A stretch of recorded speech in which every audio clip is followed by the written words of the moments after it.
la pedagogia Montessori m'agrada començar dient que no és una pedagogia alternativa, en realitat. O sigui, és una pedagogia seriosa, rigorosa, basada en principis científics, subjecta, cada vegada que s'aplica, diguem-ne, en totes les escoles del món, subjecta a l'observació de la mirada d'uns professionals que han estat preparats per observar científicament i que és una alternativa a l'educació, però no és una educació alternativa, diguem, no?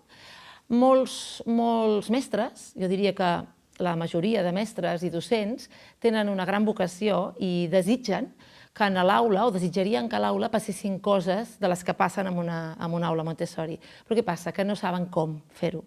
Però quan tu estudies la pedagogia Montessori te n'adones, per una banda, de quant de lògica és, de quant de sentit comú hi ha al darrere, i per l'altra banda, de quin nivell de rigor científic té.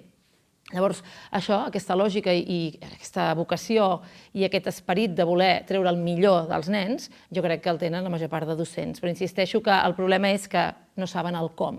Llavors, la doctora Montessori el que va fer justament va ser això, va ser analitzar-ho molt profundament i desenvolupar tot un programa, un currículum, sobretot, diguem-ne, el nucli, diguem-ne, més inicial és el 3 a 6, però després el 6 a 12, i després, doncs, ella, conjuntament amb ja deixebles d'ella, la Silvana Montanaro, va desenvolupar el 0 a 3, diríem. També hi ha algunes iniciatives a l'edat adolescent que ella ja no va desenvolupar massa, ho va explicar amb alguns apèndixs dels seus llibres, com havia de ser el període, diguem-ne, de la secundària, que diem ara, dels adolescents. Però bàsicament seria aquest 3-12 on tenim aquesta base de la pedagogia Montessori. A cada un dels plans de desenvolupament, que hem dit 0-6, 6-12, 12-18, llavors hi hauria el 18-24, que també ella en parla, però ja seria la preparació, o ja pràcticament la societat real. El treball del nen és un dels pilars perquè, en funció del pla de desenvolupament en el que es troba, doncs té unes característiques i unes altres.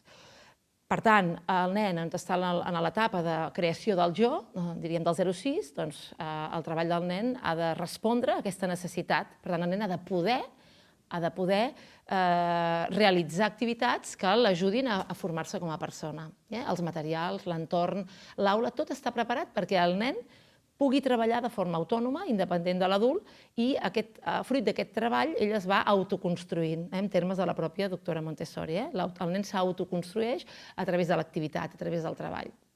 Per tant, el treball del nen que ha de tenir unes grans dosis de llibertat, de capacitat d'elecció. El nen ha de poder prendre decisions. Ara bé, i me'n vaig al segon pilar, l'entorn preparat. L'ambient preparat és el que ha d'afavorir que aquest nen pugui treballar en llibertat. Per tant, l'ambient anirà canviant també en funció del pla de desenvolupament en el que ens trobem. És diferent una aula d'infantil d'una aula de primària.